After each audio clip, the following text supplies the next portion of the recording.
στο podcast Mind Matters.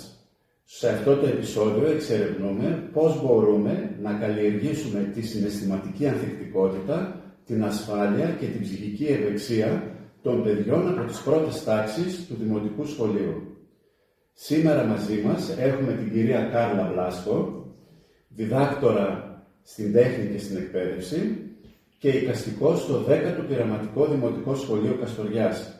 Μαζί με την κυρία Βλάσκο θα μοιραστούμε την εμπειρία της από τη δουλειά της με παιδιά του Δημοτικού Σχολείου και τον τρόπο με τον οποίο η τέχνη μπορεί να λειτουργήσει ως χώρος έκφρασης, σύνδεσης και συναισθηματικής ενδυνάμωσης. Κυρία Βλάσκο, καλώς ήρθατε και θέλω να ξεκινήσουμε από μία βασική έννοια. Τι σημαίνει για εσάς συναισθηματική ανθεκτικότητα στην καθημερινή σας επαφή με παιδιά ηλικίας 7 έως 11 ετών? Ευχαριστώ για μένα.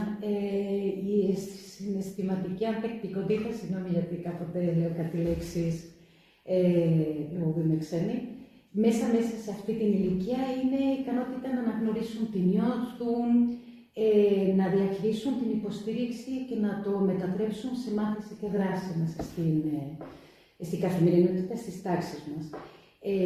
Από την η πρακτική μου μέσα στη τέχνη βασίζεται σε τα 3 προφάιλ που έχω, που είμαι καλλιτέχνης, ερευνήτρια και καθηγήτρια, δασκάλα. Από τη δική μου πρακτική κατανοώ ότι η ανθεκτικότητα δεν είναι μια διαρκή, να πούμε, αλλά είναι μια δημιουργία νοήματος και από την εμπειρία που έχουν και ήδη τα παιδιά. Δηλαδή, μέσα στη τάξη η τέχνη γίνεται ένας ασφαλός χώρος, είναι πιο ζεστό μέρος όπου τα παιδιά μπορούν να εξερευνήσουν τα λάθη, να βεβαιώνονται και να μιλήσουν για τις διαφορετικότητες που έχουν χωρίς φόβο και όπου οι συναισθηματικοί δεν διορθώνονται, δηλαδή ακούγονται όλη την ώρα τα παιδιά. Αυτά είναι. Μέσα στην δική μου διατριβή διαπίστωσα ότι οι καλλιτεχνικές δραστηριότητες πρέπει να είναι αρκετά ανοιχτές. Να πειραματίσουμε και τα παιδιά να υπάρχει μια αυτοπεποίθηση μέσα στα παιδιά. Μια αυτονομία και να τις ακούμε πάρα πολύ.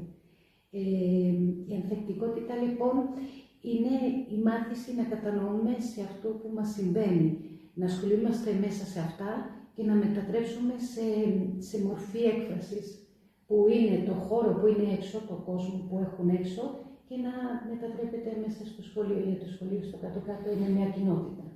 Από ό,τι καταλαβαίνω, το κομμάτι της συναισθηματικής ανθεκτικότητας έχει μεγάλη σημασία και στο εκπαιδευτικό το κομμάτι το δικό σας και γενικότερα στον χώρο της εκπαίδευσης. Ναι. Λοιπόν, μπορείτε να μας μιλήσετε σύντομα για το έργο και την εμπειρία σας στη στήριξη της ψυχικής και συναισθηματικής ευεξίας των μαθητών και των μαθητριών του Δημοτικού Σχολείου? Εντάξει, στο έργο μου διατηρήσω, κάνω πρακτικές που στηρίζω τη ψυχική και συναισθηματική ευαισθησία των παιδιών μέσα από βιωματικές δράσεις, μέσα σε ένα μετασχηματική διαδικασία, να πούμε. Προσπαθώ να δημιουργώ μαθησιακά περιβάλλοντα όπου τα παιδιά νιώθουν ασφαλές και εκφράζονται και πειραματίσουν και έχουν όλη την ώρα την άποψή τους.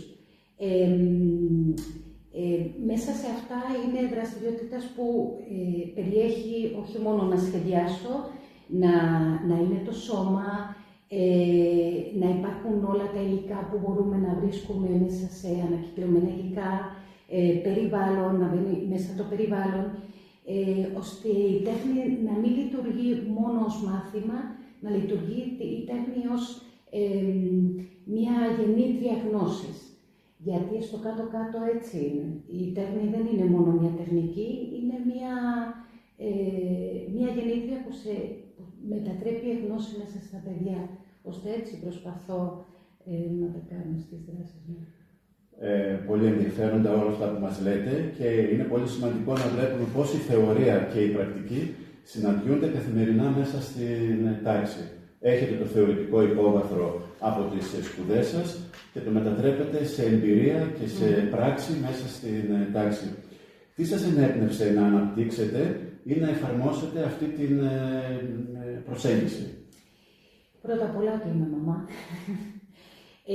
Και μετά είμαι πολύτιμος άνθρωπος. Υπάρχει ένας καλλιτέχνης, Λουίς Κάρνιντζερ, που έλεγε ότι σε αυτή τη ζωή οι καλλιτέχνες πρέπει να είμαστε ηθικοί. Και με προβληματίσει πάρα πολύ το θέμα με το περιβάλλον. Και ως καλλιτέχνηδα ερευνήτρια προσπαθώ να μετατρέπω όλα αυτά μέσα στα παιδιά, με δράσεις μέσα περιβάλλον και μέσα σε το πρόβλημα αυτό που έχουμε με τις οθόνες, με τεχνητή νοημοσύνη που λένε, το οποίο μας βοηθάει, πιο πολύ για μένα πιστεύω ότι μας βοηθάει, με να μετατρέψουμε στη τάξη πιο πολύ ένα χώρο εμπειρίας που έχουμε κάθε δάσκαλο, γιατί στο κάτω-κάτω εμείς οδηγάμε τα παιδιά και είναι μια ευθύνη πάρα πολύ μεγάλη, να γίνεται ένα νόημα φροντίδας. Δηλαδή να είμαστε όλη την ώρα να τους ακούμε και γι' αυτό πάντως με έπνευσε όλο αυτό το θέμα μέσα στη καθημερινότητα που έχουμε έξω από τις τάξεις. Πολύ ενδιαφέρουσα η προσωπική σας ιστορία και τα προσωπικά σας πιστεύω πίσω από τη δουλειά σας και θα σταθώ λίγο στην ηθική διάσταση που δίνεται στην εκπαίδευση, γιατί είναι πολύ σημαντικό να αναπτύσσουμε ηθικούς ανθρώπους, να καλλιεργούμε, να μεγαλώνουμε ηθικούς ανθρώπους στην κοινωνία και νομίζω ότι η τέχνη είναι ένα πολύ σημαντικό κομμάτι στον χώρο της εκπαίδευσης προς την κατεύθυνση αυτή.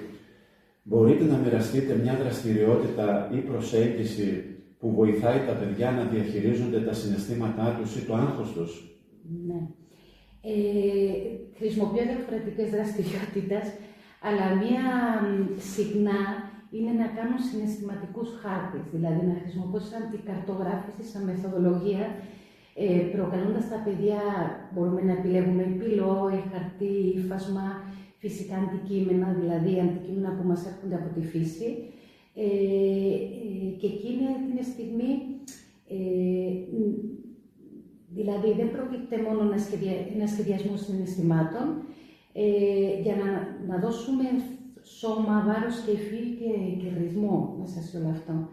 Αυτή η διαδικασία άρχισα να τη λειτουργώ μέσα σε ένα project που αναπτύσσω που λέγεται Habitat Project, που προσπαθώ τα παιδιά να καταλάβουν, παράδειγμα, το τόπο που ζουν, να το βιώνουν κάτι κοντά από αυτή. Γιατί αν δεν βιώνουν το χώρο και δεν καταλαβαίνουν ότι αυτό που έχουν κοντά έχει μία αξία, δεν μπορούμε μετά να μετατρέπουμε και άλλα μηνύματα μέσα σε αυτά.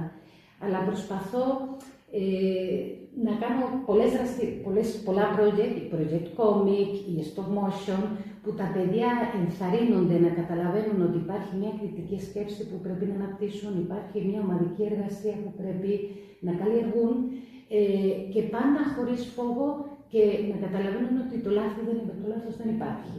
Αυτό είναι πάρα πολύ σημαντικό.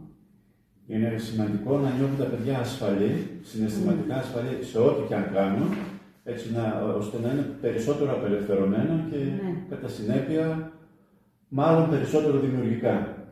Πολύ ωραία. Τι βοηθάει τα παιδιά να αισθάνονται συναισθηματικά ασφαλή στην τάξη ή στο πρόγραμμά σας?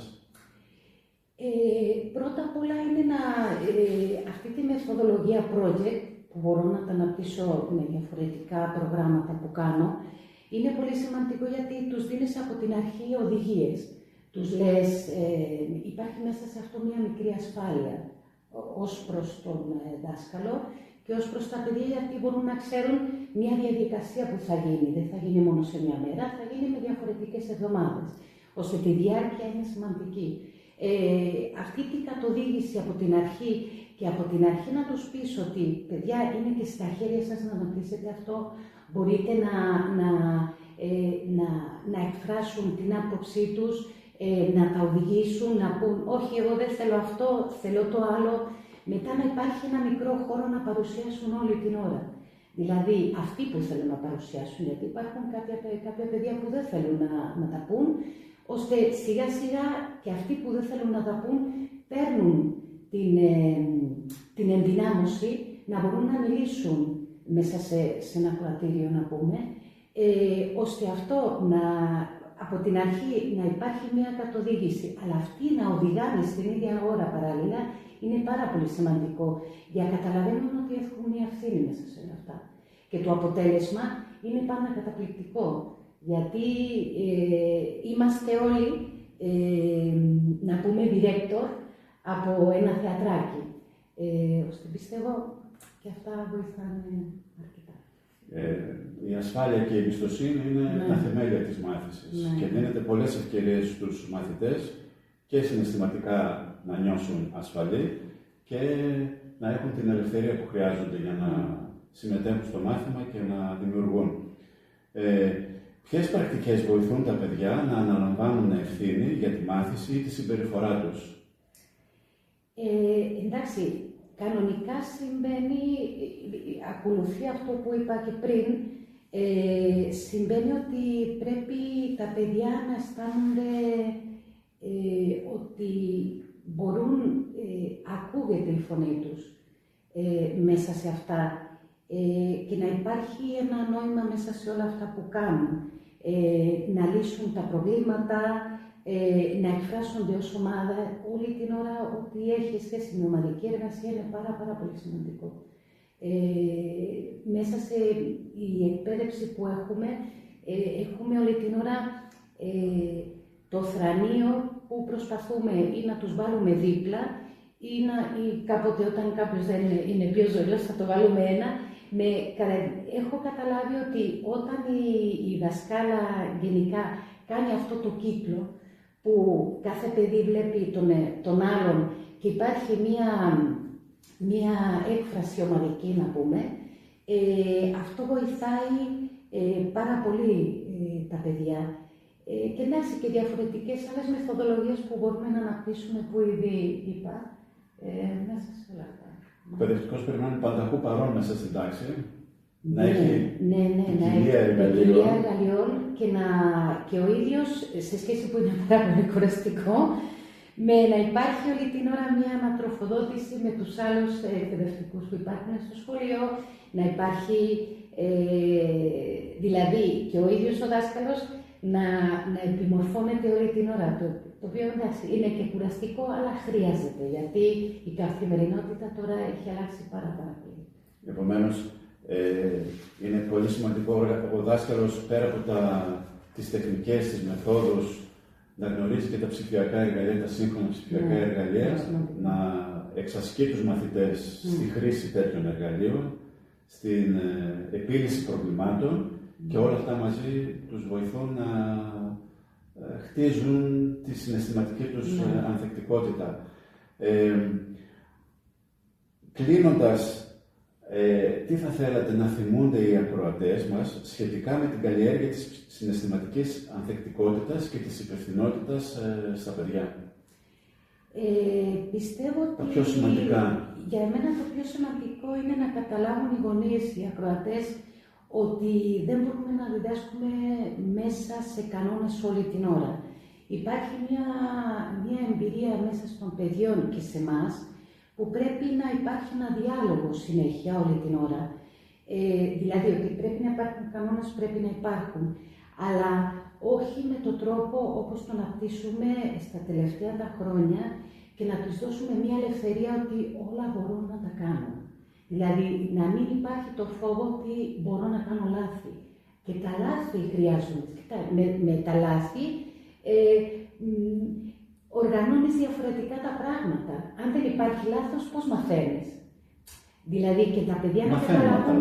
Μπράβο, αυτό. Αν δεν υπάρχει λάθος όταν κουμπώνεις τα κορδόνια, πώς μπορείς να κουμπώνεις τα κορδόνια? Και να υπάρχει αυτά, να καταλαβαίνουμε ότι τα παιδιά έχουν και μια ελευθερία που πρέπει και αυτοί να αναπτύσσονται. Και θέλουν μια ενθάρρυνση μέσα σε αυτά. Να μην τους εγκλωβίσουμε ότι πρέπει να κάνεις αυτό, πρέπει να κάνεις το άλλο. Δηλαδή να τους όλη την ώρα να υπάρχει ένα διάλογο και να καταλάβουν ότι πρέπει να τους οδηγήσουμε. Αν δεν τους οδηγάμε μέσα σε αυτό το κλίμα, τα παιδιά χάνονται. Γιατί δεν είναι, εντάξει, πάει στο σχολείο και κάνει, δεν είναι μόνο αυτό. Η μισή δουλειά είναι στο σπίτι. Είναι η μισή δουλειά. Πώς πρέπει να καθούνται για να φάνε, πώς πρέπει να μαζεύουν τα πράγματα, από τα βασικά που είναι να κάνουν τη τσάντα τους. Αυτά είναι ευθύνη. Από εκεί πάνε τα υπόλοιπα. Και να υπάρχουν πάντα παιχνίδια μαζί. Δηλαδή, όλοι δουλεύουμε, όλοι έχουμε διαφορετικές ευθύνες μέσα σε αυτή τη ζωή, αλλά πάντα υπάρχει χρόνο για να παίξουμε με τα παιδιά μας. Και αυτό είναι πάρα πολύ σημαντικό. Και μπορεί να είναι με ένα διαδικτυακό παιχνίδι, δεν λέω να μην υπάρχει, αλλά μπορούμε να παίξουμε με πολλά. Αυτό είναι. Επομένως, πολλές ευκαιρίες στα παιδιά, δυνατότητες να εκφραστούν, να τους δίνουμε πολλές δυνατότητες να εκφραστούν, να τα υποστηρίζουμε, να αφιερώνουμε χρόνο μαζί τους. Είναι κάποια από τους τρόπους με τους οποίους μπορούμε να αναπτύξουμε την συναισθηματική ανθεκτικότητα στα παιδιά και να τους κάνουμε να νιώσουν ασφαλή και σίγουροι για τον εαυτό τους. Κυρία Πλάσκο, είμαι σίγουρος ότι οι μαθητές σας είναι τυχεροί που σας έχουν στο σχολείο, με τις δεξιότητες και με τις ευκαιρίες που τους δίνετε, τους αναπτύσσετε όχι μόνο τις καλλιτεχνικές τους ανησυχίες, τους βοηθάτε να εκφράσουν τις καλλιτεχνικές τους ανησυχίες, αλλά και να ενδυναμώσουν τον χαρακτήρα τους και να νιώσουν σίγουροι για τον εαυτό τους. Ευχαριστούμε πολύ που ήσασταν μαζί μας και στο σημερινό Mind Matters και θα θέλαμε να μείνετε συντονισμένοι στα επόμενα επεισόδια για να δείτε πώς διερευνούμε και πώς μπορούμε να στηρίξουμε την ψυχική ανθεκτικότητα των μαθητών. Ευχαριστούμε πολύ.